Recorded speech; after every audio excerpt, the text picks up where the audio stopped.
நம்ம க்ரீம் செப்பரேட்டரில் வந்து நம்ம பண்ணும்போது நமக்கு க்ரீம் கிடைக்கும். அந்த க்ரீமில் இருந்து ரொம்ப அதை காய்ச்சி நம்ம வந்து நம்ம நெய்யாக வந்து மாற்றிக்க முடியும். ஓகே, இப்போ அந்த 100 லிட்டர் பாலில் இருந்து நம்ம சர்வசாதாரணமாக ஒரு 8 கிலோ நெய் வந்து நம்ம வந்து எடுத்துட முடியும். இப்போ மார்க்கெட் ரேட்டில் நெய்யோட ரேட்டு ரொம்ப கம்மியாக பார்த்தோம்னாலே கிலோ 500 ரூபாய் இல்லாமல் வந்து நமக்கு வந்து வாங்க முடியாது. அப்போது ஒரு 8 கிலோ நெய்யை ஒரு 4000 ரூபாய்க்கு நம்ம பண்ணும்போது அந்த 100 லிட்டர் பாலை நம்ம வந்து அதிகபட்சமான விலைக்கு விற்றா வர வேண்டிய 4000 ரூபாய் இந்த நெய்யிலிருந்தே வந்து நம்ம எடுத்துட்டோம்.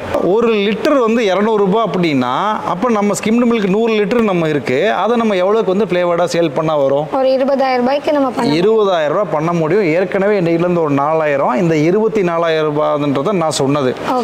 ஓகே, இது தியரட்டிக்கலாக நம்ம சொல்லும்போது ரொம்ப நல்லாவே இருக்கும். ஆனால் இதில் இருக்கிற சேலஞ்ச் என்ன அப்படின்னா, இந்த ஃப்ளேவர்ட் மில்கை நீங்கள் டைரெக்டாக கொண்டு போய் நேரடியாக நீங்கள் கஸ்டமருக்கு சேர்க்கும் போது கண்டிப்பாக அந்த லாபம் வந்து கண்டிப்பாக இருக்குது.